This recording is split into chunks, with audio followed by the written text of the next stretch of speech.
Hello everyone, we got a jam-packed video today. Today we're going to be going over home equity line of credits. What is a home equity? How do I use one? And should I get one? No, really, should I get one? Yes, no?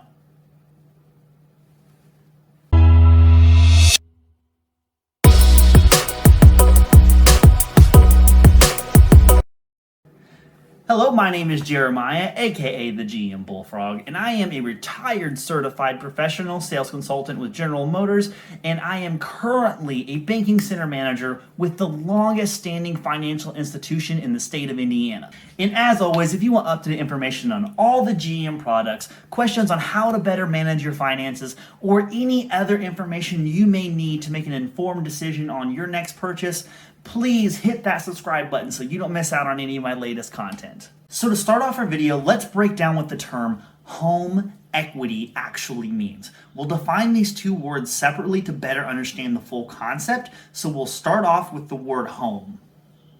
So this one most of you already know. It's the place you live, it's the place you sleep, it's the place that you poop with the door open. Well, I guess it's not entirely true since you can do all those things in a Chipotle parking lot. For the sake of this video, it's a house that you are buying or have bought.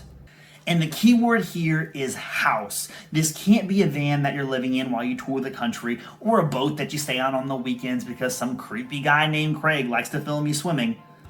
I'm sorry, Craig, but it's creepy.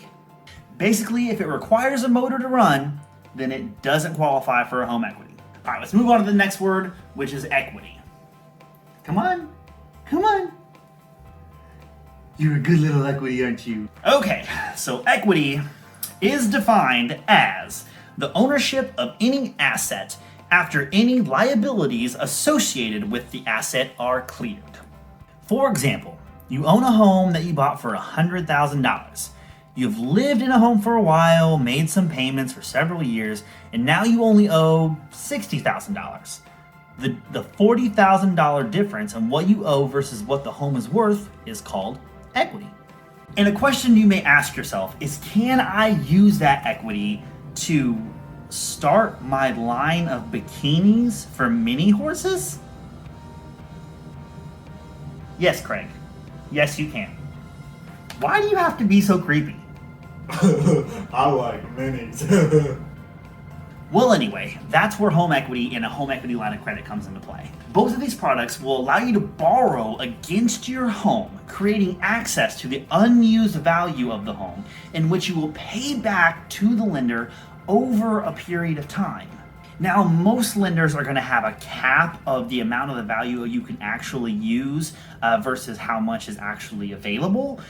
Most lenders will lend up to 80 to 85% of the home's value. So if we go back to the example from before, the house is worth $100,000 and we can borrow up to 80% of the value of the home.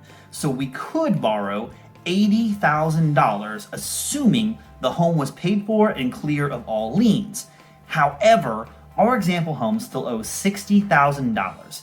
If we subtract how much we can borrow versus how much we owe, then that shows us the maximum amount of positive equity we can borrow against our home. So in this case, it would be $20,000.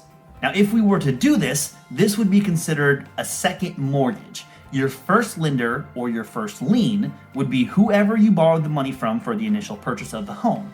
Then the second lender or second lien would be whoever lends out the positive equity from your home. So now, what is the difference between a home equity loan and a home equity line of credit? So we'll start off with a home equity loan. This works the same way that a traditional loan would work. So you receive the full lump sum of the loan at the beginning of the loan. You would pay a fixed rate over a specific period of time. This will usually be somewhere under 15 years. A home equity line of credit, or a HELOC for short, is an open-ended line of credit. That means that it will work more like a credit card, so you'll have a limit that you can charge up to, and your monthly payments are a percentage of what your total balance owed is. Going back to our example, So we have $20,000 available to us. We decide to do some upgrades in April and spend $15,000 on our HELOC. Our financial institution says our payments are 1% of the outstanding balance. So for this scenario, our minimum payment for the month of April would be $150. Keep in mind that this is a simple example, and in real world scenario, you'll have to keep interest rates and spending trends in mind when trying to predict what your HELOC payment would be. So just like every decision you make in life, there's going to be pros and there's going to be cons. So let's go over those for a second. And I tend to be a sippy cup, half full type of guy, so let's go ahead and start with the pros. So 3 upsides to these type of loans are it's a potential tax reduction since it is considered a second mortgage and you can write mortgages off on your taxes. The second thing would be lower interest rates compared to most other type of loans. And the third thing is this type of loan allows you to borrow larger amounts of money since you are using a more expensive type of collateral. And now, of course, what goes up must come. Oh, I like minis. Now, some of the downsides are, we'll start with the big one, you are using your home as collateral, so you risk losing your home if you cannot afford to make your payments. For HELOCs specifically, I always recommend that you figure out what the maximum payment would be, then decide if you can afford to make the max payment on a consistent basis before agreeing to do a HELOC. That way you are more prepared for the worst case scenario. Now, the second downside is you have to pay off your home equity before you can sell your home, which makes sense. You owe money to 2 people. You have to pay both of those people before you can get out from underneath that debt. And the third thing is you will most likely have to pay closing costs before closing the loan. When you apply for a home equity, the lender is most likely going to order a title search, hire out for an appraisal, and gather insurance-related information as well as taxes-related information. All of these things cost money and will be a part of the closing costs. Most of the time, the lender will give you the option to wrap these up into the loan so you won't have to make an upfront payment. And once again on this, I advise if you can't afford to pay the closing costs, then you can't afford the home equity. Now that we know a little more about what a home equity loan is and the risks and rewards associated with getting a loan, what kind of things can you spend that money on? And the simple answer is you can spend the money on whatever you want to. Typically, there are no restrictions whatsoever on what you are allowed or not allowed to use that money for. If you want to spend it on a vacation so you can go swimming in the Bahamas, don't forget to pack your banana hammock and sunscreen. If you want to go out and buy a fancy sports car, well, vroom vroom away, my friend. However, I would not recommend using this type of loan for either one of those specific things. So now you may be asking, what should I do with my money, GMBullfrog, if I can't go vroom vroom in my banana hammock? Since this is such a huge risk to your life, I mean, you're gambling your home, you shouldn't waste it on any type of material possessions.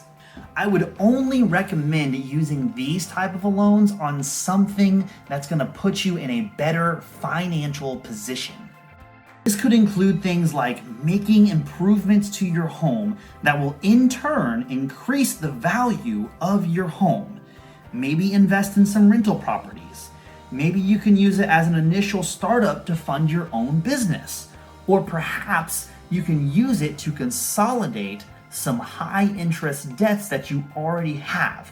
And then I say high interest because you want to make sure that doing this will save you money over the long run in interest. So yes, Craig, using this type of a loan to fund your own line of bikinis for mini horses would be a good idea. I like minis. Seriously, dude?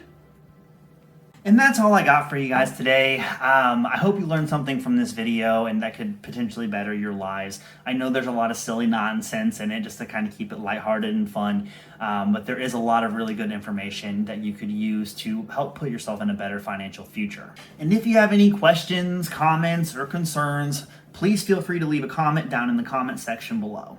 And don't forget to hit that subscribe button so you don't miss out on any of my latest content. But thank you guys so much for watching, and thank you for your continued support on this channel. You guys have really allowed me to be successful on this and to be able to branch out and cover several different topics and keep the page running smoothly. So thank you so much, and as always, be safe out there. I hope you found this video helpful, and if you want to see more like it, click on the link over here for more helpful tips, tutorials, and vehicle demonstrations. If you have any questions or if there's anything you want featured in my next video, go ahead and leave a comment down in the comment section below. And don't forget to hit that subscribe button to get access to all my latest videos on the GM products. Thank you so much for your support, and drive safe out there.